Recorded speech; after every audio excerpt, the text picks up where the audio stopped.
ஆரியன் ஜெப ஐக்கியம் சபையின் சார்பிலே மற்றும் ஊழியராக என்னுடைய சார்பிலே புத்தாண்டு நல்வாழ்த்துக்களை தெரிவித்துக் கொள்கிறேன். அன்பானவர்களே, இந்த புதிய ஆண்டுக்கான வாக்குத்தத்தம் சங்கீதம் 115:12. கர்த்தர் நம்மை நினைத்திருக்கிறார், அவர் ஆசீர்வதிப்பார். The Lord has been mindful of us, He will bless us. இந்த செய்தியினுடைய தலைப்பு I won't forget you. நான் உன்னை மறப்பதில்லை. ஆண்டவர் சொல்லுகிற ஒரு வார்த்தை. பொதுவாக இந்த சங்கீதம் 113 வரைக்கும் உள்ள சங்கீதங்களை ஹலெல் சாம்ஸ் அல்லது ஹலலுயா சாம்ஸ் அப்படிம்பாங்க. ஹலெல் அப்படிங்கிற வார்த்தையிலேருந்து தான் ஹலலுயாங்கிற வார்த்தை வருது. ஆண்டவரை துதிக்கிற ஒரு சங்கீதம் 113 118. இது யார் எழுதுனது? 115 சங்கீதம் இதெல்லாம் யார் எழுதுனதுன்னு தெரியாது. The author is unknown. பொதுவாக இதை எப்போ பாடுவாங்கன்னா, பஸ்கா பண்டிகையின் போது இந்த 113 118 இந்த சங்கீதங்களை பாடுவாங்க. பஸ்கா சாப்பிட்றதுக்கு முன்னாடி 113 114 சங்கீதங்கள், சாப்பிட்ட பிறகு 115 116 117 118. அதே மாதிரி இந்த சங்கீதம் எப்போ எழுதப்பட்டது அப்படின்னா, போஸ்ட் எக்ஸைலிக் பீரியட். அதாவது இஸ்ரவேல் மக்கள் பாபிலோன் சிறையிருப்புக்கு போயிட்டு அங்கிருந்து திரும்பி வந்த பிறகு அந்த காலகட்டத்தில் எழுதப்பட்ட சங்கீதம் இந்த 115. எகிப்திலிருந்து விடுதலையான காலம் அல்ல, பாபிலோனுக்கு சிறைப்பட்டு போய் 70 வருஷம் கழிச்சு வந்த பிறகு சொல்லப்பட்ட பாடப்பட்ட ஒரு சங்கீதம். அப்போ எப்படி இருந்துச்சு எருசலேம்? எருசலேமுடைய அலங்கம் இடிக்கப்பட்டிருந்துச்சு, கோட்டைச்சுவர் இடிக்கப்பட்டிருந்துச்சு, தேவாலயம் இடிக்கப்பட்டு கிடந்தது. நல்ல தாளந்துள்ளவங்க எல்லாம் பாபிலோனுக்கு சிறைப்பிடிக்கப்பட்டு கொண்டு போகப்பட்டு மீந்திருக்கிற மக்கள் வந்தாங்க. இங்க இருந்தவங்க பார்த்தீங்கன்னா ஏழைகள், முடியாதவங்க அப்படிதான் இருந்தாங்க. அங்கேயே என்ன பண்ணிட்டாங்க, நிறைய மற்ற ஜனங்களை கொண்டு வந்து கலப்பு திருமணங்கள்லாம் செஞ்சு ஆண்டவருக்குன்னு வைராக்கியமான யூதர்கள் இல்லாமல் நிறைய சமாரியர்கள் இருந்தாங்க.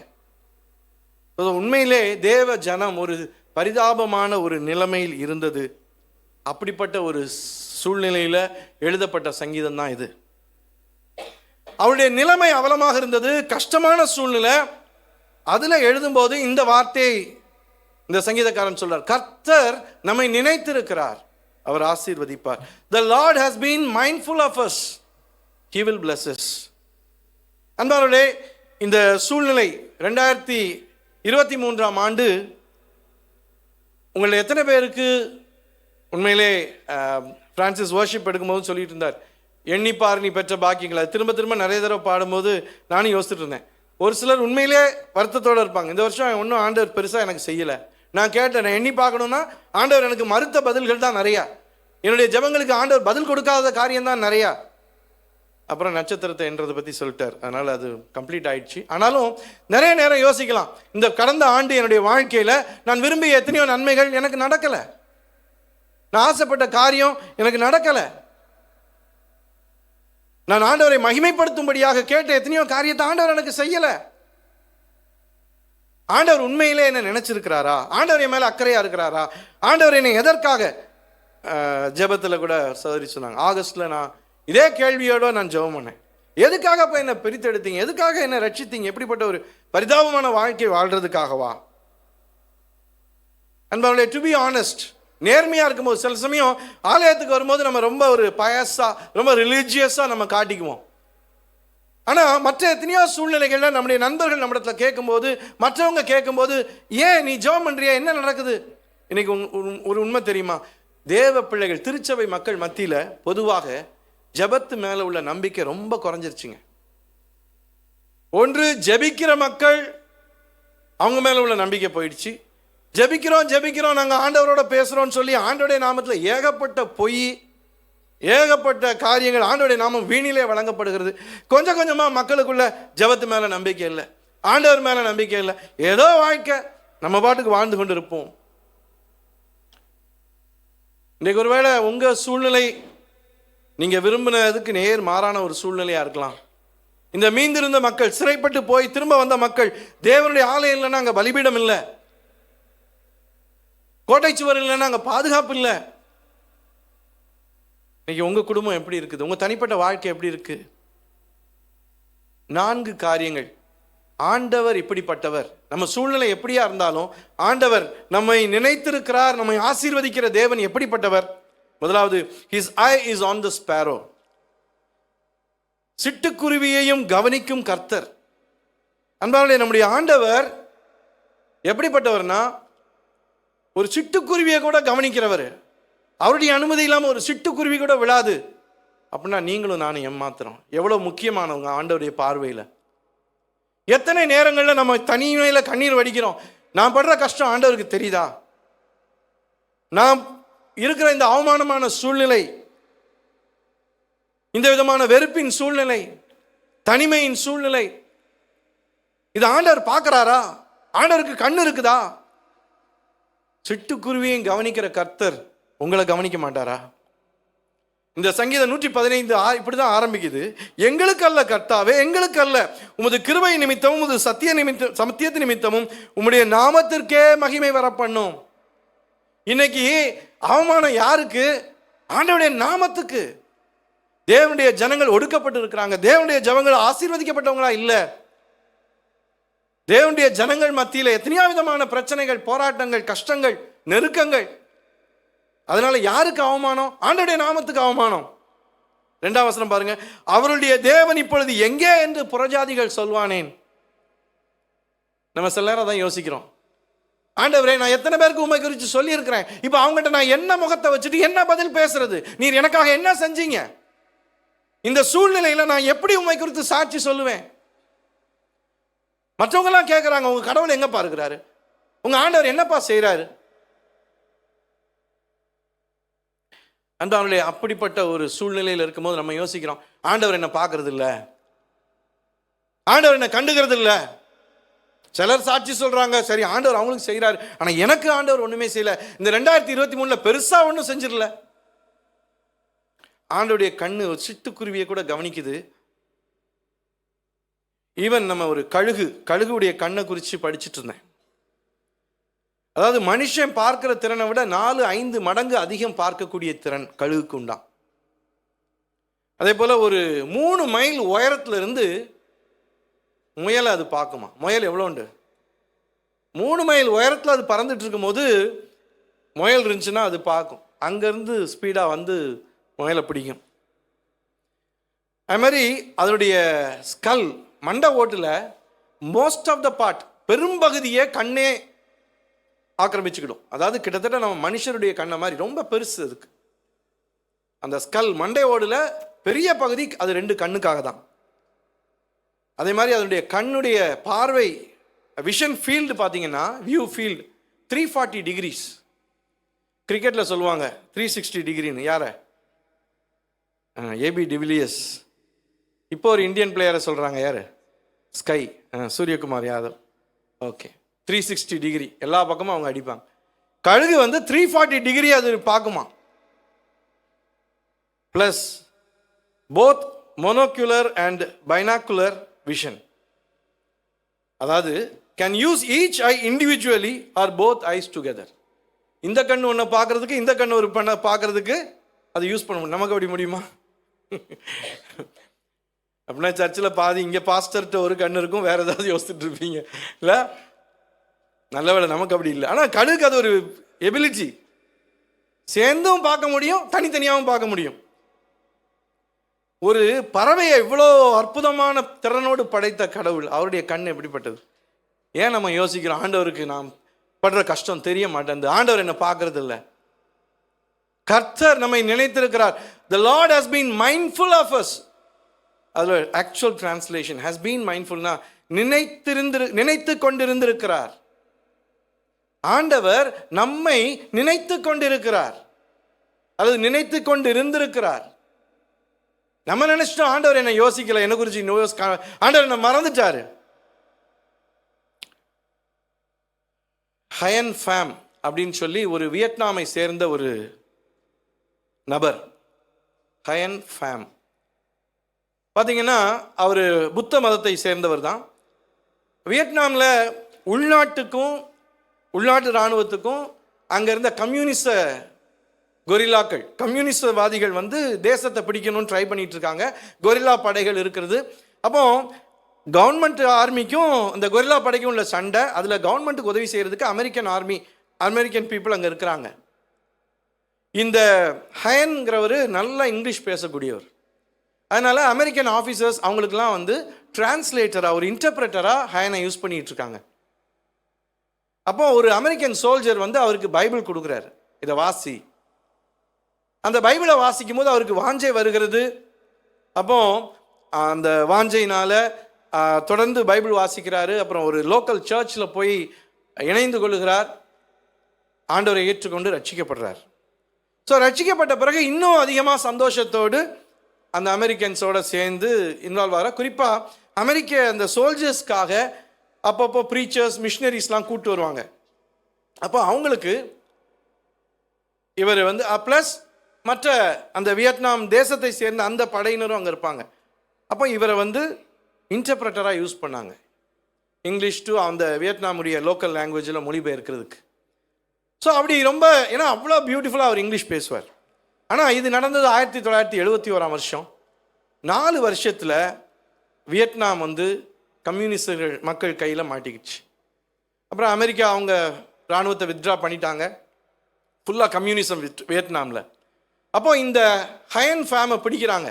நீ வந்து அமெரிக்கர்களுக்கு நீ ஒரு எட்டப்பன், நம்ம நாட்டுக்கு துரோகம் பண்ணவன், நீ அமெரிக்கர்களோடு சேர்ந்திருந்த அப்படின்னு சொல்லி அவன் மேலே நடவடிக்கை எடுத்து அவனை அநேக முறை ஜெயிலில் தூக்கி போட்டாங்க. அப்போ ஒரு முறை இந்த மாதிரி ஒரு லாங் டேர்ம் பிரிசன், நீண்ட காலமாக அவன் ஜெயிலில் இருக்கும்போது, வருஷக்கணக்காக ஜெயிலில் இருக்கும்போது, அவங்க இன்னொரு காரியம் என்ன பண்ணாங்கன்னா, அவன் கண்ணில் இங்கிலீஷே காட்ட மாட்டாங்க, இங்கிலீஷ் வார்த்தையே பார்க்க முடியாது. ஸோ ப்ளஸ் கம்யூனிச போதனைகளை தான் அவங்க லோக்கல் மொழியில் அவனுக்கு படிக்க வச்சுட்டே இருப்பாங்க. அதில் ஒரு காட்சி என்னென்னா, அவங்க ஒரு கூட்டுக்குள்ளே ஒரு பறவை அடைபட்டு கிடக்கிற மாதிரி. அதாவது இந்த மாதிரி கடவுள்னு பெயரை சொல்லி இந்த ஆங்கிலேயர்கள் அநேக தேசங்களை அடிமைப்படுத்துகிறாங்க. கடவுள்னு ஒருத்தர் கிடையாது, ஆனால் இந்த கடவுளை பெயரை பயன்படுத்தி இந்த மக்கள் மற்றவங்களை கூண்டில் போட்டு அடைக்கிறாங்க. இந்த கம்யூனிசம் தான் இந்த மக்களை விடுதலையாக்கக்கூடியது அப்படின்னு சொல்லி அந்த பறவை என்ன செய்யணும், அந்த கூண்டில் மோதி மோதி மோதி தப்பிச்சு போகணும், வெளியே போகணும்னு மோதி மோதி உடம்பு அந்த ரெக்கையெல்லாம் ரத்தமாயிடும். ஆனாலும் அது இட் வில் நாட் சீஸ். எப்படியாவது நான் வெளியே போகணும், போராடி இதை பார்த்து பார்த்து பார்த்து அவருக்குள்ளே வெறி வரும். அப்போ உண்மையிலே கடவுள்னு ஒருத்தர் இல்லையா, இந்த ஆங்கிலேயர்களுடைய மூடத்தனத்தை நான் நம்பிட்டேனா அப்படின்னு சொல்லி. ஏன்னா அவர் வாழ்க்கையில் அவ்வளோ கஷ்டம், அங்கே ஜெயிலில் அவரை பிரெயின் வாஷ் பண்ணிக்கிட்டே இருக்காங்க, ஒரு வசதி கிடையாது. ஸோ ஒரு நாள், ஆமாம் உண்மைதான், இந்த மக்கள் ஆங்கிலேயர்களுடைய தவறான போதனைக்கு நான் இடம் கொடுத்துட்டேன், இனிமே என் வாழ்க்கையில் கடவுள் கிடையாது, from tomorrow onwards I will not pray, நாளையிலேருந்து நான் ஜெபமே பண்ண மாட்டேன் அப்படின்னு தீர்மானிச்சிட்டார். இது நடந்தது அந்த கம்யூனிஸ்ட சிறைச்சாலையில் வியட்நாமில். இன்னைக்கு தீர்மானம் எடுத்தார், அடுத்த நாள் எந்திக்கிறாரு, அவர் ஜெபம் பண்ணலை. ஆனால் அவருக்கு அன்னைக்கு கொடுக்கப்பட்ட பல வேலைகள் கொடுப்பாங்க கைதிகளுக்கு. அன்னைக்கு அவருக்கு கொடுக்கப்பட்ட வேலை என்னன்னா, அங்கே உள்ள ஆஃபீஸர்ஸ், ஜெயில் ஆஃபீஸர்ஸ் அவங்களுடைய ஒரு டாய்லெட்டை கழுவணும். யாருக்குமே அந்த வேலை பிடிக்காது. அன்னைக்கு அவருக்கு அந்த வேலை வந்துச்சு. இன்னும் வருத்தத்தோட வேதனையோட போறார். But it's a true incident, உண்மை சம்பவம். நமக்கு சில நேரம் அதை கேட்கறதுக்கே கொஞ்சம் ஆக்வர்டா இருக்கு, ஆனால் உண்மையில அப்படி நடந்த ஒரு சம்பவம். அப்போ அங்கே போய் என்னன்னா, டிஷ்யூ பேப்பர் மாதிரி சாதாரணமாக பேப்பரை யூஸ் பண்ணி அவங்க தொடச்சி தூர போட்டிருப்பாங்க அந்த குப்பையை, அதெல்லாம் எடுத்து க்ளீன் பண்ணணும்.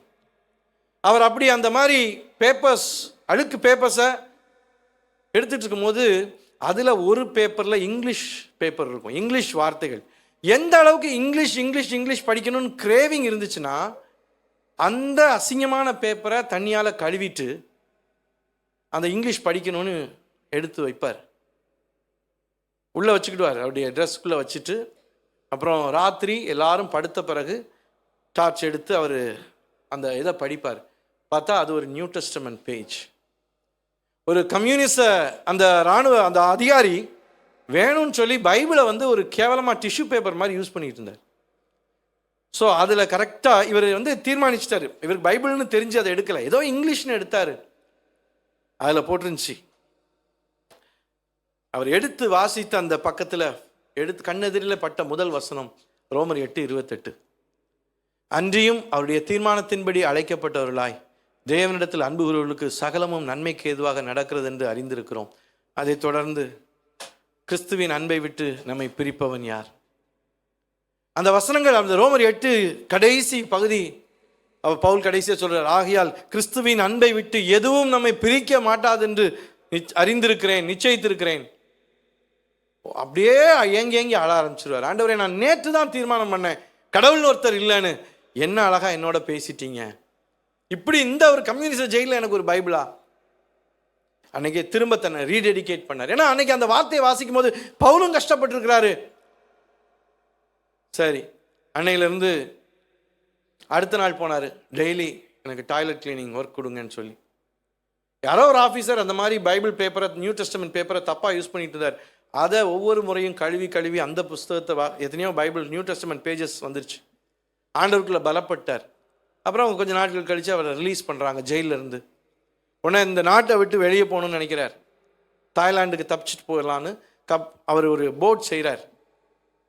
இன்னும் அவரோட கூட ஒரு 53 பேர் சேர்ந்து எப்படியாவது தப்பிச்சு போகலான்னு பிளான் பண்ணிட்டு இருக்காங்க. நாளைக்கு அவங்க திட்டமிட்டு இருக்கிறாங்க வியட்நாம்லேருந்து தாய்லாந்து கடல் வழியாக தப்பிச்சிடணும்னு. அந்த கொரில்லா படை, வியட்நாம் கொரில்லா படையை சேர்ந்த 4 பேர் வராங்க. நாங்கள் கேள்விப்படுறோம், நீங்கள் தப்பிச்சு போக வழி பார்க்குறீங்களாமே, அது உண்மையா? ஐயோ, அப்படிலாம் ஒன்றுமே இல்லை, நாங்கள் அப்படிலாம் யோசிக்கல அப்படின்ட்டார். உடனே சரின்ட்டு அவங்க போயிட்டாங்க. இவருக்கு திரும்ப ஒரே கில்ட்டி, ஐயோ நம்ம போய் சொல்லிட்டோமே. நம்ம அப்படி யோசிச்சிருக்கவே மாட்டோம். ஆண்டவர் எனக்கு ஞானம் கொடுத்தீரே நீங்கள் சொல்லுவீங்க. ஆனால் அவர் ஹி வாஸ் ஃபீலிங் கில்ட்டி. நான் போய் சொல்லிட்டேன். ஆண்டவர் இனிமேல் இன்னொரு சான்ஸ் அவங்க வந்தாங்கன்னா நான் போய் சொல்ல மாட்டேன். கரெக்டாக அடுத்த நாள் கிளம்புறதுக்கு ஒரு 2 hours முன்னாடி அந்த 4 பேர் திரும்ப வராங்க. இல்லை, எங்களுக்கு கிடைச்ச நியூஸ் படி நீங்கள் தப்பிச்சு போக பார்க்குறீங்க, is it true? S it is அப்படின்ட்டார். ஆமாம், தப்பிச்சு போக பார்த்துட்டு இருக்கோம். ஒன்று அவங்க சொன்னாங்க, நாங்களும் வரோம், எங்களையும் கூப்பிட்டுக்கோங்க. உண்மையிலே அவங்க அந்த கம்யூனிசத்தில் கஷ்டப்பட்டு அவங்க தப்பிச்சு போகணும் தான் வந்தாங்க. இவர் பயந்து போய் சொல்லி அப்புறம் இந்த 53 + 1 54, அவங்க 4 பேர் 58 பேர் இந்த போட்டில் தப்பிச்சு போகிறாங்க தாய்லாந்து நோக்கி. போகிற வழியில் ஒரு பயங்கரமான புயலில் மாட்டிக்கிட்டாங்க. அவ்வளோதான் நினைக்கும் போது அந்த 4 கொரில்லா படையை சேர்ந்த 4 பேருமே மீனவர்களாக இருந்தவர்களாம். அவங்க அந்த புயலை அற்புதமாக ஹேண்டில் பண்ணி பத்திரமா தாய்லாந்து போய் சேர்ந்தாங்க. அவர் அப்புறம் அங்கேருந்து அமெரிக்கா போயிட்டார். யோசித்து பாருங்க, எவ்வளோ ஒரு சிறை கைதியாக இருந்து இங்கிலீஷே பார்க்க முடியாமல், பைபிள் படிக்க முடியாமல், அவ்வளோ கஷ்டம். ஊழியக்காரங்களுக்கு டிரான்ஸ்லேட் பண்ணதுக்காக ஜெயிலில் போட்டு அடைச்சி கஷ்டப்படுத்திட்டு இருக்கும்போது யோசித்தாரு, கடவுள்னு ஒருத்தர் இல்லை, கடவுள் இருந்தால் நான் ஏன் இவ்வளோ கஷ்டப்படுறேன்? அந்த சிறைக்குள்ளாக ஆண்டவருடைய கண்கள் அவரை பார்த்தது. அன்பானவர்களே, நிறைய நேரம் நம்ம யோசிக்கிறோம், ஆண்டவர் என்னை பார்க்கறது இல்லை. முதல் குணம், ஆண்டவருடைய குணம், ஈவன் ஒரு சிட்டுக்குருவியை கூட கவனிக்கிற கர்த்தருங்க. உங்களை கவனிக்காமல் இருப்பாரா? நீங்கள் வடித்த கண்ணீரை அவர் பார்க்கலையா? கர்த்தர் நம்மை நினைத்திருக்கிறார், அவர் ஆசீர்வதிப்பார். 2வது ஆண்டவருடைய குணம், he answers before we pray. நம்ம ஜெபிக்கிறதுக்கு முன்னாடியே கடவுள் என்ன செய்யறாராம்? பதில் கொடுக்கிறார். எத்தனை பேர் இதை நம்புறீங்க? அடப்பாங்க, ஜெபிச்ச பிறகும் பதில் கொடுக்கறது இல்லை, இதுல ஜெபிக்கிறதுக்கு முன்னாடியே எங்க பதில் கொடுக்கிறார்? ஏசாயா 65:24, அப்பொழுது அவர்கள் கூப்பிடுகிறதற்கு முன்னே நான் மறு உத்தரவு கொடுப்பேன், அவர்கள் பேசும்போதே கேட்பேன். பைபிள்ல இருந்து ஒரு சம்பவம் சொல்றேன். உண்மையிலே எனக்கு இதை படிக்கும்போது இந்த உண்மையை தெரிய வந்தபோது ரொம்ப சந்தோஷமா இருந்துச்சு. நம்ம ஆண்டவர் கூப்பிடுறதுக்கு முன்னாடியே பதில் கொடுக்குறேன். இன்னைக்கு நீங்க யோசிக்கிறீங்க, நான் இப்படி ஒரு சிச்சுவேஷன்ல இருக்கிறேன், நான் இப்போ ஜெபம் பண்றேன். இந்த சிச்சுவேஷன் வர்றதுக்கு முந்தையே கடவுளுக்கு தெரியுங்க எப்படிப்பட்ட சிச்சுவேஷன் வழியா நீங்க கடந்து போக போறீங்கன்னு. ஏசாயா 44:28 இந்த வசனத்தை குறித்து வைத்து அப்புறம் கூட நீங்க நிதானமா வாசித்து பாருங்க. அதே போல 45 முதல் 3 வசனங்கள். ஏசாயா 44 கடைசி வசனம். கோரேசை குறித்து, கோரேசுங்கிறது ஒரு பெர்சிய ராஜா, சைரஸ். அவன் என் மேய்ப்பன், அவன் எருசலேமை நோக்கி நீ கட்டப்படு என்றும் தேவாலயத்தை நோக்கி நீ அஸ்திபாரப்படு என்றும் சொல்லி எனக்கு பிரியமானதையெல்லாம் நிறைவேற்றுவான் என்று சொல்லுகிறவர் நான். 45 1 2 3. கர்த்தராகிய நான் அபிஷேகம் பண்ணின கோரேசுக்கு முன்பாக ஜாதிகளை கீழ்ப்படுத்தி ராஜாக்களின் இடைக்கட்டுகளை அவிழ்க்கும்படிக்கும் அவனுக்கு முன்பாக வாசல்கள் பூட்டப்படாதிருக்க கதவுகளை திறந்து வைக்கும் படிக்கும் அவனை பார்த்து அவன் வலதுகையை பிடித்து கொண்டு அவனுக்கு சொல்லுகிறதாவது, நான் உனக்கு முன்னே போய் கோணலானவைகளை செவ்வையாக்குவேன், உன்னை பெயர் சொல்லி அழைக்கிற இஸ்ரவேலின் தேவனாகிய கர்த்தர் நானே. ஒரு அந்நிய ஹீதன் கிங், ராஜா, அவனை குறித்து ஏசாயா தீர்க்கதரிசி மூலமா ஆண்டவர் சொல்றாரு, அவனை நான் எழுப்புவேன், அவன் என்னுடைய தாசன், அவன் ஆலயத்தை கட்டுவான். இந்த ஏசாயா தீர்க்க தரிசனம் சொல்றதுக்கு எப்ப சொல்லப்பட்டுச்சுன்னா, இன்னும் தேவாலயம் இடிக்கப்படவே இல்லை. இந்த தீர்க்க தரிசனம் சொல்லி 150 வருஷம் தான் கழிச்சுதான் தேவாலயம் இடிக்கப்பட்டுச்சு.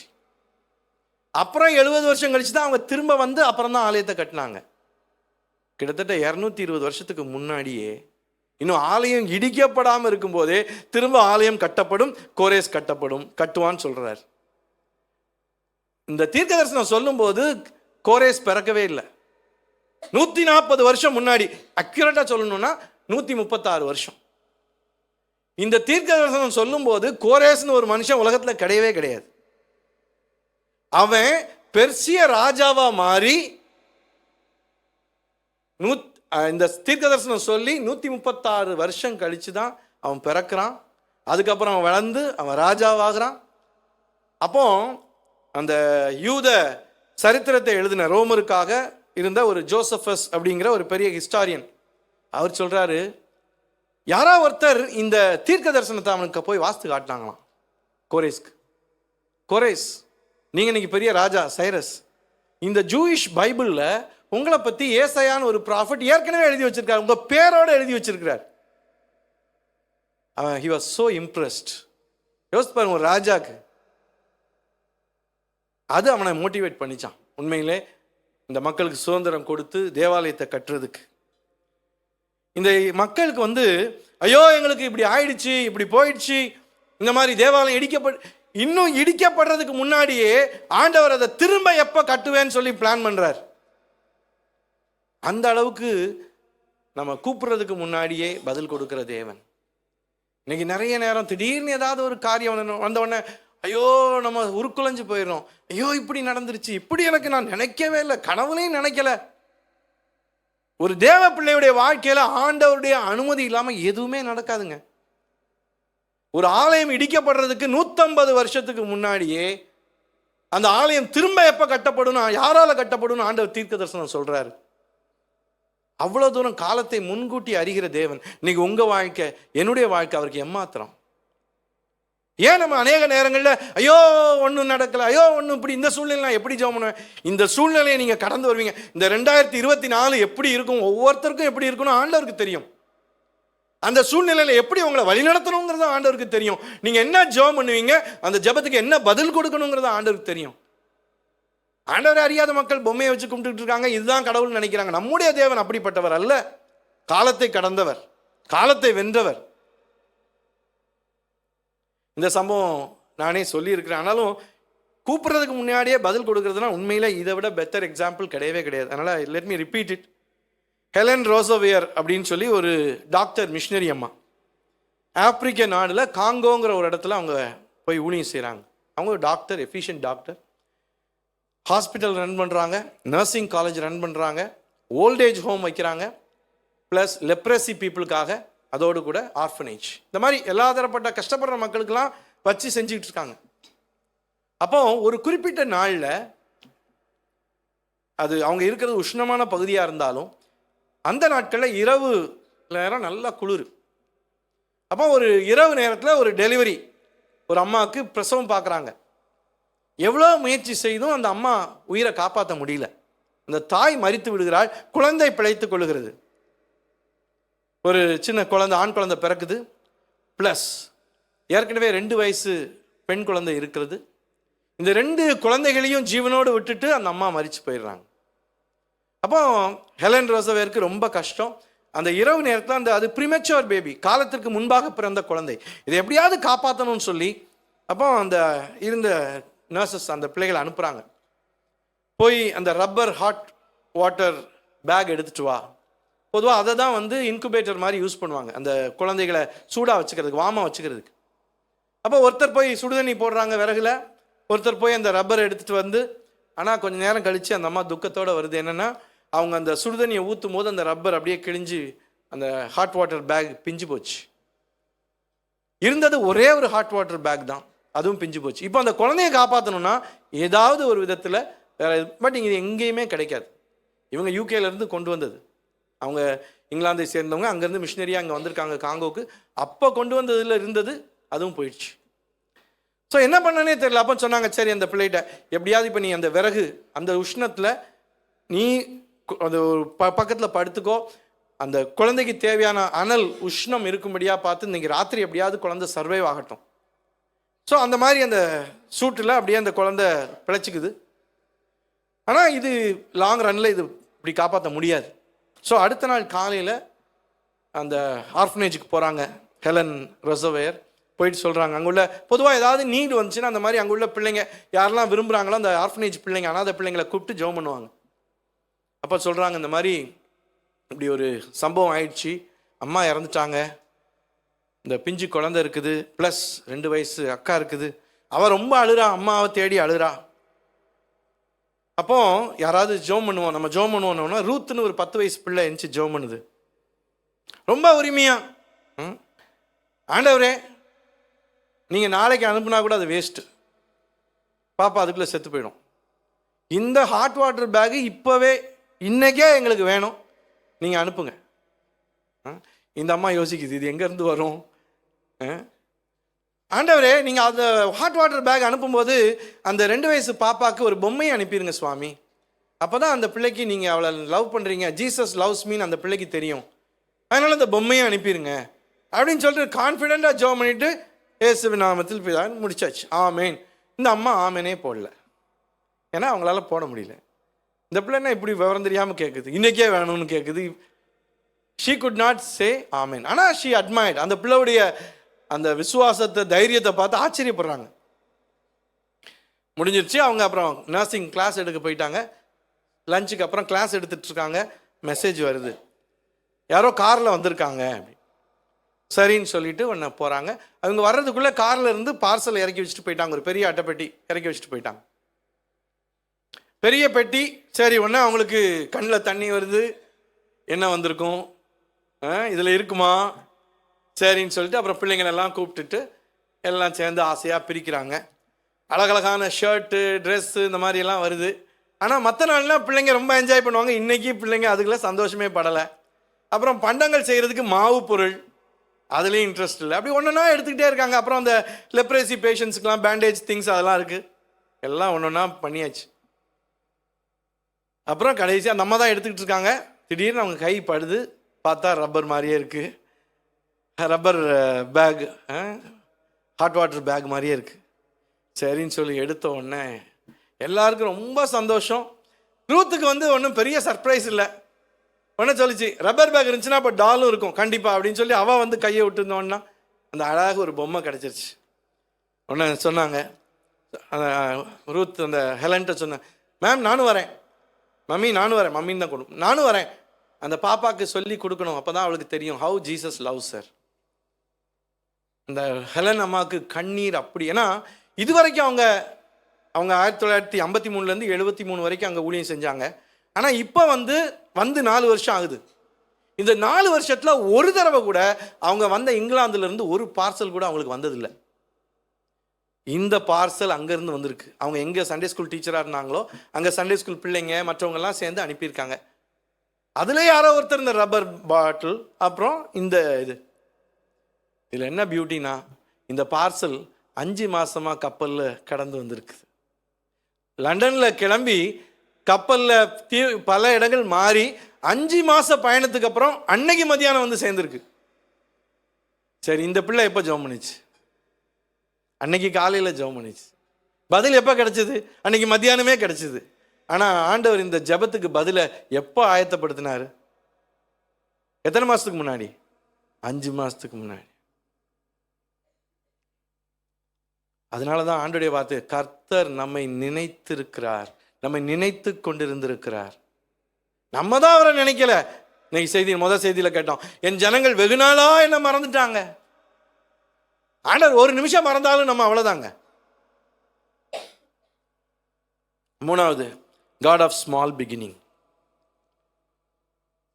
குருவியை கண்காணிக்கிற தேவன், கூப்பிடும் முன்பாகவே பதில் கொடுக்கிற தேவன், காட் ஆஃப் ஸ்மால் பிகினிங், அற்பமான ஆரம்பத்தின் தேவன். இந்த பாபிலோனுக்கு சிறைப்பட்டு போனவங்க, இந்த கோரேஸ் ராஜா கரெக்டாக ஏசாயா அவன் பிறக்கிறதுக்கு முந்தைய தீர்க்கதரிசி சொல்லிட்டாரு. அவன் சொல்கிறான், நீங்கள் உங்கள் தேசத்துக்கு போங்க, உங்கள் ஆலயத்தை கட்டுறதுக்கும் நான் ஹெல்ப் பண்ணுறேன், ப்ரொவிஷன் கொடுக்குறேன், பொருட்கள் கொடுக்குறேன்.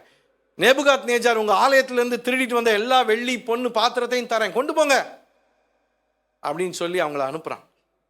அப்போ முத ஜெருபாபேல் அப்படிங்கிற தாவீதின் வம்சத்தில் வந்த ஒரு தலைவன், அப்புறம் ஜெஷுவான்னு சொல்லி ஒரு ப்ரீஸ்ட், ஒரு ஆசாரியன், அவங்க தலைமையில் கிட்டத்தட்ட 40,000 மக்கள் இங்கேருந்து புறப்பட்டு போகிறாங்க. பாபிலோன்லேருந்து எருசலேமுக்கு போகிறாங்க. அப்புறம் ரெண்டாவதாக எஸ்ரா தலைமையில், அப்புறம் மூணாவதாக நெகேமியா தலைமையில் அப்படி போகிறாங்க. ஆனால் ஜெருபாபேல் ஜெஷுவா அவங்க தலைமையில் போய் அவங்க, அதாவது ஆண்டவர் பலதரப்பட்ட திறமையுள்ள மக்கள், அந்த 40,000 பேரில் அந்த ஆலயம் கட்டுறதுக்கு வேண்டிய எல்லா எஃபிஷியன்ட் பீப்புளும் இருந்தாங்க. ஆண்டவர் அற்புதமாக ப்ரொவிஷன், இவங்க ஒன்றும் கிடையாதுங்க, அடிமையாக இருந்த மக்கள் மாதிரி தான், சிறைப்பட்டு போனவங்க. ஆனால் எல்லாம் கொடுத்து ஆலயத்தை கட்ட வைக்கிறாங்க. ஸோ ஃபஸ்ட்டு பலிபீடம் கட்டுறாரு. பலிபீடம், ஏன்னா ஆலயம் இடிக்கப்பட்ட நாள்லேருந்து நோ ஆஃபரிங், பலி செலுத்துறதே கிடையாது. அப்போ ஆண்டவருக்கு அவங்களுக்கு ஒரு உறவு இல்லை. அப்போ முத பலிபீடம் கட்டுறாங்க, பலி செலுத்துறாங்க, அப்புறம் அஸ்திபாரம் போடுறாங்க.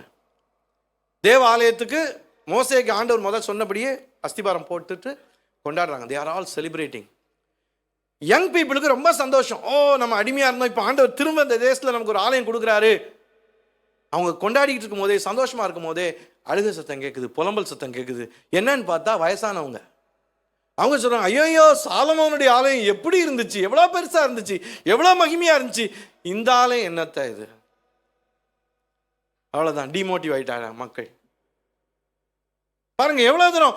ஒரு வகையில் அவங்களுக்கு இதுதான். ஆனால் அவங்க நினைக்கிறாங்க இது ஒன்றும் பெரிய ஆலயம் கிடையாது, என்ன பண்ணுறது, டிமோட்டிவேட் ஆகிட்டாங்க. அப்போ அங்கே இருந்த சமாரியர்கள்னா ஏற்கனவே இருந்த அந்த மக்கள், யூதர்கள் கொஞ்சம் பேர் தான், வெளியே இருந்து வந்து அந்நிய மக்களோட கலந்து, அது ஒரு கலப்பு இன மக்கள், அதாவது விக்கிரகாராதனை எல்லாம் சேர்ந்துக்கிட்டாங்க. எம்மதமும் சம்மதமுங்கிற குரூப்பு. அவங்க சொல்கிறாங்க, உங்கள் ஆலயத்தை கட்டுறதுக்கு நாங்கள் ஹெல்ப் பண்ணுறோம். அப்போ ஜெருபாபேல் யெசுவா சொல்கிறாங்க, இல்லை நீங்கள் எனக்கு வேண்டாம், எங்கள் ஆண்டவர் பரிசுத்தர், அவரை நாங்கள் தான் கட்டுவோம், அவருடைய ஆலயத்தை. உடனே இவங்க என்ன பண்ணுறாங்க, ராஜாவுக்கு கம்ப்ளைண்ட் எழுதுறாங்க. அப்போ கோரேஸ் இல்லை, அதுக்கு அடுத்து அகாஸ்வேருங்கிற ராஜா இருக்கிறான். அவனுக்கு, ஐயா நீங்கள் இந்த யூத மக்களுடைய சரித்திரத்தை படித்து பாருங்க, இவங்க கலகக்கார மக்கள், எப்பவுமே தொந்தரவு கொடுத்த மக்கள், அதனால இவங்க இப்போ ஆலயம் கட்டிக்கிட்டு இருக்காங்க, அதை நிறுத்துங்க. உடனே அகாஸ்வேரு ஆராய்ச்சி பண்ணுறான். ஆமாம், இந்த யூதர்கள் ஈஸியான ஆள்கள் கிடையாது. உடனே சொல்லிட்டு அடுத்து என்கிட்ட உத்தரவு வரைக்கும் ஆலயம் கட்டக்கூடாது, ஸ்டாப் ஆயிடுச்சு. உடனே அவரவர் என்ன பண்ணாங்க, அவரவர் வீட்டை கட்ட ஆரம்பிச்சிட்டாங்க. காலங்கள் செல்லுது. அப்போ ஆண்டவர் சகரியா ஆகாய்ங்கிற அந்த 2 தீர்க்கதரிசியை எழுப்பி அவங்க சொல்கிறாங்க, ஏன் இப்படி இருக்கிறீங்க. ஏன்னா அவங்க நினைக்கிறாங்க, ஐயோ இந்த பழைய தேவாலயத்தோட இது ஒன்றுமே கிடையாது. இந்த சகரியா 4:9-10 வசனங்களை வாசிக்கிறேன். செருபாபேலின் கைகள் இந்த ஆலயத்துக்கு அஸ்திபாரம் போட்டது, அவன் கைகளே இதை முடித்து தீர்க்கும். அதனால் சேனைகளின் கர்த்தர் என்னை உங்களிடத்திற்கு அனுப்பினார் என்று அறிவாய். அற்பமான ஆரம்பத்தின் நாளை யார் அசட்டை பண்ணலாம்? பூமி எங்கும் சுற்றி பார்க்கிறவைகளாகிய கர்த்தருடைய 7 கண்களும் செருபாபேலின் கையில் இருக்கிற தூக்கு நூலை சந்தோஷமாய் பார்க்கிறது என்றார். அதே மாதிரி ஆகாயில 2:9, முந்தின ஆலயத்தின் மகிமையை பார்க்கிலும் இந்த பிந்தின ஆலயத்தின் மகிமை பெரிதாயிருக்கும் என்று சேனைகளின் கர்த்தர் சொல்லுகிறார். இந்த மக்கள் நினைச்சாங்க, நம்ம இங்கே வந்த பிறகு நம்ம ஆண்டவருக்காக பெருசாக ஒன்றும் செய்ய முடியல. அன்பானவர்களே, அந்த சின்ன ஆரம்பத்தை ஆண்டவர் ஆசீர்வதிச்சார். இன்னைக்கு ஒருவேளை நீங்கள் யோசிக்கலாம், நான் என்ன செய்ய போகிறேன், நான் ஒரு ஏழை, நான் ஒரு நடுத்தர வயது மனிதன், என் பிள்ளைங்களும் ரொம்ப பெரிய படிப்பாளிகள் கிடையாது, நாங்கள் ஒரு எளிய குடும்பம், நாங்கள் என்ன செய்ய போகிறோம், எங்கள் சர்ச் ஒரு சின்ன சர்ச், நாங்கள் என்ன செய்ய போகிறோம். அன்பானவர்களே, அற்பமான ஆரம்பத்தை ஆண்டவர் அசட்டை பண்ண மாட்டார். சாலமோன் அவ்வளோ பெரிய பணக்காரனாக இருந்து அவன் தாவீது அவ்வளோ சேர்த்து வச்சு அப்படி பெரிய ஆலயத்தை கட்டினாங்க. அதை விட இந்த முந்தின ஆலயத்தின் மகிமை பார்க்கலாம், இந்த பிந்தின ஆலயத்தின் மகிமை பெரிதாக இருக்கும்னு ஆண்டவர் சொன்னார். இன்னைக்கு முழு இருதயத்தோட உங்களுக்கு என்ன ஆண்டவர் கொடுத்துருக்கிறாரோ அதை வச்சு நீங்கள் ஆண்டவரை மகிமைப்படுத்துங்க. உங்கள் குடும்பம் சின்ன குடும்பமாக இருக்கலாம், நீங்கள் செய்கிற வேலை எளிமையான வேலையாக இருக்கலாம், ஆண்டவர் உங்களை உபயோகிப்பார். தாவீது சாதாரண ஒரு ஆட்டு இடையன், ஆண்டவர் அவனை அரியணைக்கு உயர்த்தினார். ஏசாமி பிறந்தது ஒரு முன்னணியில், இன்னைக்கு நீங்கள் இருக்கிற இடம், நான் இருக்கிற இடம், நம்ம செய்கிற காரியம் ஒன்றும் அற்பமானது இல்லைங்க. ஆண்டவர் நம்மை உயர்த்துவார். உண்மையிலே நம்முடைய ஊழியத்தில் கூட பார்த்தீங்கன்னா ஆண்டவர் நமக்கு சின்ன சின்ன துவக்கங்கள் கொடுத்தார். கிண்டி ஹாஸ்டலில் எளிமையான ஒரு ஊழியம் செஞ்சுட்டு இருந்தோம். ஆனால் பையங்க யாருமே வரமாட்டாங்க. நாங்கள் கேட் வழியாக போவோம், அவனுக்கு காம்பவுண்ட் வழியாக ஏறிக்கி வச்சுருவானுங்க. எங்களுக்கு பேர் வியாழக்கிழமை குரூப்பு. நாங்கள் வியாழக்கிழமை தோறும் போவோம். அவனுக்கு சீனியர்ஸ்லாம் சொல்லுவான், டே யார்கிட்ட மாட்டினாலும் வியாழக்கிழமை குரூப்கிட்ட மட்டும் மாட்டாத, மாட்டினா அவ்வளோதான் தொலைஞ்ச. ஆனால் மாட்டினவங்க இப்போ இன்னைக்கு வரைக்கும் இங்கே தான் இருக்காங்க. ஆண்டோடைய பிள்ளைகளாக இருக்காங்க, தொலையில் அவங்க காணப்பட்டிருக்காங்க. ஸோ எங்களை பற்றி அப்படிப்பட்ட இது எத்தனையோ நாட்கள் அங்கே போய் ஒரு இது இருக்காது, பலன் இருக்காது. நடந்தே போயிட்டு இங்கேருந்து ஈக்காடுத்தாங்கலேருந்து நடந்தே போயிட்டு அப்புறம் அங்கே எல்லாம் பசங்க ரெஸ்பான்ஸ் நல்லாவே இருக்காது. சுண்டல் சாப்பிட்டுட்டு வந்துடுவோம். சுண்டல் வீட்டிலேருந்து செஞ்சு கொண்டு வருவாங்க, மிஸ்ஸஸ் மார்ட்டின் கொடுத்து விடுவாங்க. நான் மைக்கேல் மார்ட்டின் அண்ணன் எல்லாம் சுண்டல் சாப்பிட்டு வெறுமையாக வந்துடுவோம். ஆனால் அந்த இடத்துல ஆண்டவர் ரிட்ரீட்டில் வாலிபரில் தொட்டார். அதுலேருந்து சில மாணவர்கள் தங்களுடைய மனசாட்சியை சரி செய்யும் போது அவங்க முந்தி படித்த காஞ்சிபுரம் ஹாஸ்டல் அங்கே காரியங்களை போய் சரிப்படுத்தினாங்க. அந்த வார்டன் கேட்டுட்டு நீங்கள் இங்கேயே வந்து ஊழியம் செய்யுங்கன்னு எங்களை கூப்பிட்டாங்க. காஞ்சிபுரத்தில் ஒரு ஹாஸ்டலுக்கு போனோம். அந்த வார்டனுடைய மனைவி இன்னொரு ஹாஸ்டலில், அங்கே போலியோ ஹாஸ்டலில் வார்டனாக இருந்தாங்க. அங்கே சொன்னாங்க நீங்கள் இங்கேயே வந்து ஊழியம் செய்யுங்க. அப்புறம் அங்கேருந்து ஒரு பிள்ளை அற்புதமாக மாற்றப்பட்டு ஊனமில்லாத பிள்ளை ஊனமான பிள்ளை மாதிரி நடித்து அது மனம் திரும்பி நான் ஊனம் இல்லை நல்லா இருக்கிறேன்னு சொல்லி அது ஒத்துக்கிட்ட உடனே அதை செங்கல்பட்டுக்கு அனுப்புனாங்க. செங்கல்பட்டுக்கு கூப்பிட்டாங்க. அதுக்கப்புறம் கார்லி ஹாஸ்டல், கவுடி ஹாஸ்டல், இப்போ பட்ரோடு ஹாஸ்டல், எத்தனையோ ஊழியங்களை ஆண்டவர் ஒரு சின்ன காரியமாக இருக்கலாம், அற்பமான ஒரு ஆரம்பமாக இருக்கலாம், ஆண்டவர் ஆசீர்வதிக்கிறார். குடும்பங்கள் யோசித்து பாரு, சின்ன சின்ன மேரேஜஸ், சின்ன எளிமையான திருமணங்கள். ஆனால் ஆண்டவர் எத்தனை பரிசுத்தமான குடும்பங்களை கட்டி எழுப்பி இருக்கிறார், எத்தனை அருமையான தாளந்துள்ள பிள்ளைகளை நமக்கு கொடுத்துருக்கிறார். அந்த பிசாசுக்கு தெரியும் நம்முடைய வேல்யூ, நம்ம குடும்பத்தினுடைய வேல்யூ, நம்முடைய பிள்ளைகளுடைய வேல்யூ. நம்ம ரொம்ப அலட்சியப்படுத்துகிறோம், நம்ம சோர்ந்து போகிறோம். ஆண்டவர் சொல்றாரு, இல்லை, கர்த்தர் நம்மை நினைத்திருக்கிறார், அவர் ஆசீர்வதிப்பார். கடைசியாக he holds our future. நமது எதிர்காலம் ஆண்டவருடைய கரத்தில் இருக்கிறது. பாருங்க, இந்த மக்கள் திரும்பி வந்த பிறகும் யோசித்தாங்க, எங்களுடைய எதிர்காலம் எப்படி இருக்கும். ஏன்னா அநேகர், பெரும்பாலான மக்கள், கிட்டத்தட்ட 80% மக்கள், அந்த மாதிரி மெஜாரிட்டி ஆஃப் த பீப்புள் பாபிலோன்லேயே இருந்துட்டாங்க. கொஞ்சம் பேர் தான் வந்தாங்க. ஆனால் இந்த வந்த மக்களையும் ஆண்டவர் கைவிடலை, அவங்கள ஆசீர்வதிச்சார். எரேமியா 29:10-11. பொதுவாக இந்த வசனத்தை அநேகர் கோட் பண்ணுவாங்க. ஆனால் இது எழுதப்பட்ட சூழ்நிலை இதுதான். 10-11 வாசிக்கிறேன். பாபிலோனிலே 70 வருஷம் நிறைவேறின பின்பு நான் உங்களை சந்தித்து உங்களை இவ்விடத்துக்கு திரும்பி வர பண்ணும்படிக்கு உங்கள் மேல் என் நல்வார்த்தையை நிறைவேற பண்ணுவேன் என்று கர்த்தர் சொல்லுகிறார். நீங்கள் எதிர்பார்த்திருக்கும் முடிவை உங்களுக்கு கொடுக்கும்படிக்கு நான் உங்கள் பேரில் நினைத்திருக்கிற நினைவுகளை அறிவேன் என்று கர்த்தர் சொல்லுகிறார். அவைகள் தீமைக்கல்ல, சமாதானத்துக்கு ஏதுவான நினைவுகளே. இந்த சங்கீதம் இப்படிப்பட்ட ஒரு சூழ்நிலை தான் எழுதப்பட்டுச்சு. எதுவுமே ஹோப்ஃபுல்லா இல்லை, எதுவுமே நம்பிக்கை கொடுக்கிற சூழ்நிலை இல்லை. ஆனால் ஆண்டவர் சொன்னார், ஏற்கனவே எரேமியா மூலமா முந்தையே சொல்லி வச்சிட்டாரு, உங்கள் மேல் நான் கொண்டிருக்கிற நினைவுகள் பெரிய நினைவுகள், தீமைக்கல்ல சமாதானத்துக்கு ஏதுவான நினைவுகள், உங்கள் பேரில் நான் நினைத்திருக்கிற நினைவுகளை அறிவேன் என்று கர்த்தர் சொல்லுகிறார். நீங்கள் எதிர்பார்த்திருக்கும் முடிவை உங்களுக்கு கொடுக்கும்படிக்கு. ரொம்ப சோர்ந்து போயிருக்கிறீங்களா? எத்தனையோ வருஷமா நான் ஜெபம் பண்ண, ஆண்டவர் எனக்கு ஒன்றும் தரல. ஆண்டவர் சொல்றார், இந்த ஆண்டுல நீங்கள் எதிர்பார்த்திருக்கும் முடிவை உங்களுக்கு அருளும்படிக்கு நான் உங்கள் பேரில் நினைத்திருக்கிற நினைவுகளை அறிவேன் என்று கர்த்தர் சொல்லுகிறார். ஒரு சிட்டுக்குருவியை கவனிக்கிற தேவன் உங்களை கவனிச்சுட்டே தான் இருந்திருக்கிறாருங்க. இந்த ஹோல் இயர் 2023 உங்களை கவனிச்சு தான் வந்திருக்கிறாரு. நீங்க கூப்பிடுறதுக்கு முந்தைய எத்தனையோ பதில் ஆண்டவர் ஆயத்தப்படுத்தி இருக்கிறார். நிச்சயமா ஆண்டவர் ஏற்ற நேரத்தில் பதில், காலம் தவறாமல் அந்த செகண்ட் முதற்கொண்டு எப்போ பதில் கொடுக்கணும்னு அவருக்கு தெரியும். கண்டிப்பா செய்வாரு. அற்பமான ஆரம்பம்னு சொல்லி யோசிக்காதீங்க. ஆண்டவருக்கு இது போதும். 5 அப்பம் 2 மீன் போதும். உங்கள்கிட்ட என்ன இருக்குதோ அது போதும். He will bless you. உங்களுடைய எதிர்காலம், என்னுடைய எதிர்காலம் அவர் கரத்தில் இருக்கிறது. இந்த வசனத்தை எல்லாரும் சேர்ந்து சொல்லலாமா? கர்த்தர் நம்மை நினைத்திருக்கிறார், அவர் ஆசீர்வதிப்பார். பிசாசு அநேக நேரம் சொல்லுவான், ஆண்டவர் ஒன்று மறந்துட்டாரு, ஆண்டவர் ஜெபத்தை கேட்கறது இல்லை, ஆண்டவர் இனிமே உன் வாழ்க்கையிலலாம் ஒன்றும் நடக்காது, இனிமே உன் பிள்ளைங்கள்லாம் மாற மாட்டாங்க, இனிமே உன் வறுமை நீங்காது, உன்னுடைய எதிர்காலம் அவ்வளவுதான். ஆனால் ஆண்டவருடைய வார்த்தை சொல்ல, கர்த்தர் நம்மை நினைத்திருக்கிறார், அவர் ஆசீர்வதிப்பார். ஜெபிக்கலாம். எத்தனை பேர் இந்த வருஷத்துல, கடந்த வருஷத்துல எத்தனை முறை இந்த கேள்வி, ஆண்டவர் ஏன் எனக்கு பதில் கொடுக்க மாட்டேன்றாரு, நான் ஏன் ஜெபிக்கணும், நான் ஏன் ஜெபக்கூட்டத்துக்கு போய் ஜெபிக்கணும், என்னதான் நடக்குது, கேட்ட எதையும் ஆண்டவர் கொடுக்கலையே, நான் இங்க தனியா கஷ்டப்பட்டுட்டு இருக்கேன், நான் படுற கஷ்டம் யாரும் பார்க்கல, ஆண்டவரும் பார்க்கல. ஆண்டவருடைய அழகான கண்கள் உங்களை பார்த்து கொண்டு, கர்த்தர் நம்மை நினைத்து கொண்டிருந்திருக்கிறார்.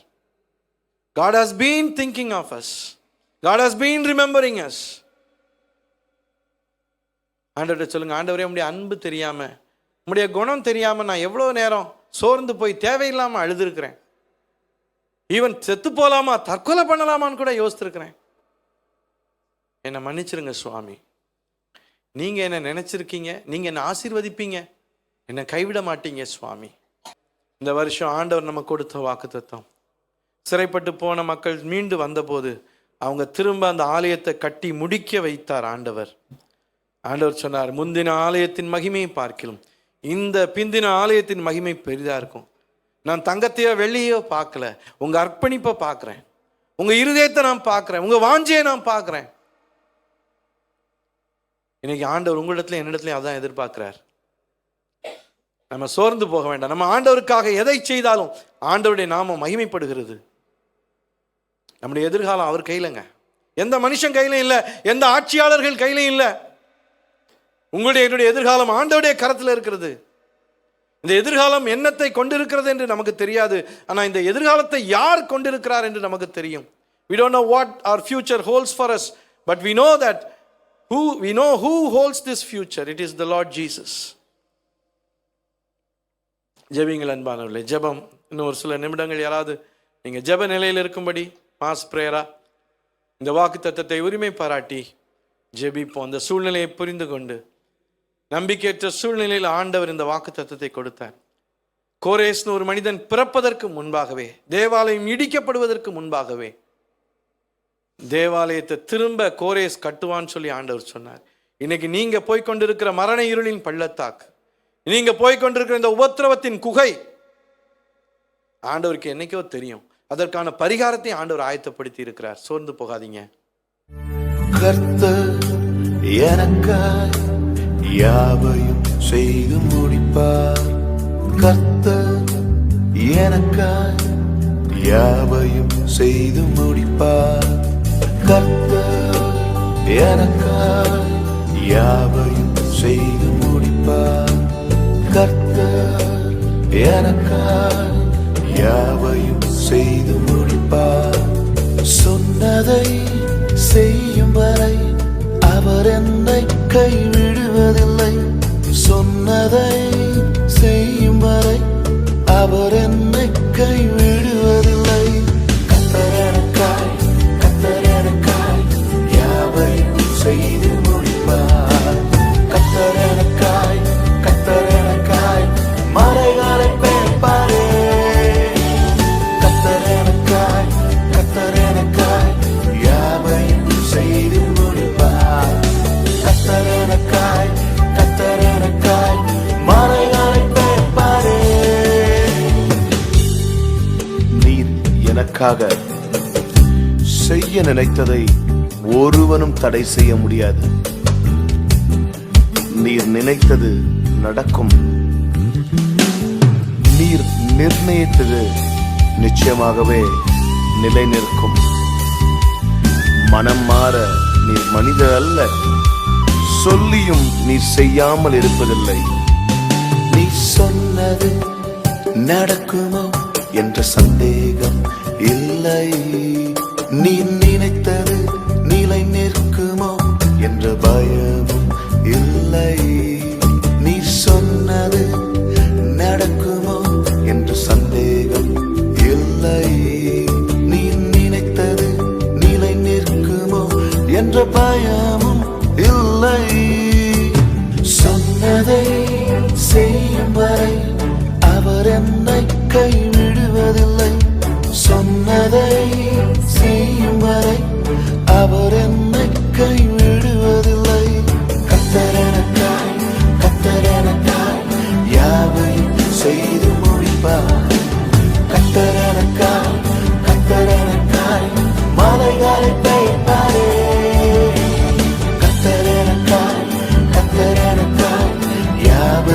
செய்து முடிப்பார்.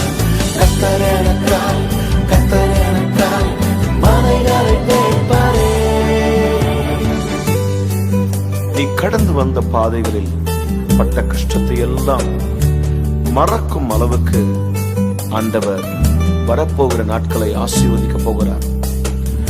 வாழ்க்கையில் எதையெல்லாம் நீ இழந்தாயோ, எதெல்லாம் உன்னிடத்திலிருந்து பறிக்கப்பட்டதோ, அதையெல்லாம் ஆண்டவர் திரும்ப கொடுக்க போகிறார். நீ வெட்கப்பட்ட இடத்துல ஆண்டவர் உன் தலையை உயர்த்த போகிறார். என் நிந்தனை நிரந்தரம் இல்லை என்றீரே, நான் இழந்ததை திரும்பவும் தருவேன் என்றீரே. என் நிந்தனை நிரந்தரம் இல்லை என்றீரே, நான் இழந்ததை திரும்பவும் தருவேன் என்றீரே. சொன்னதை செய்யும் வரை நீர் என்னை கைவிடுவதில்லை. சொன்னதை செய்யும் வரை நீர் என்னை கைவிடுவதில்லை. கர்த்தர் எனக்காய், கர்த்தர் எனக்காய் யாவையும் செய்து முடிப்பார். கர்த்தர் எனக்காய், கர்த்தர் எனக்காய் மலைகளை மேய்ப்பாரே. கர்த்தர் எனக்காய், கர்த்தர் எனக்காய் யாவையும் செய்து முடிப்பார். கர்த்தர் எனக்காய், கர்த்தர் எனக்காய் மலைகளை மேய்ப்பாரே. குழப்ப வேண்டாம், அழுதது போதும். உலக பிரகாரமான தகப்பனுக்கே தன் பிள்ளைக்கு எதை எப்ப கொடுக்கணும்னு தெரியும் போது நம் பரமபிதா செய்யாமல் இருப்பாரா? கொடுக்காமல் இருப்பாரா? இதோ ஒரு புதிய காரியத்தை அவர் செய்ய போகிறார். உன் வேதனைக்கெல்லாம் நிச்சயமாகவே ஒரு முடிவு உண்டு. கர்த்தர் எனக்காய், கர்த்தர் எனக்காய் யாவையும் செய்து முடிப்பார். கர்த்தர் எனக்காய், கர்த்தர் எனக்காய் மலைகளை மேய்ப்பாரே. கர்த்தர் எனக்காய், கர்த்தர் எனக்காய் யாவையும் செய்து முடிப்பார். கர்த்தர் எனக்காய், கர்த்தர் எனக்காய் மலைகளை மேய்ப்பாரே. கர்த்தர் உனக்காய் யாவையும் செய்து முடிப்பார்.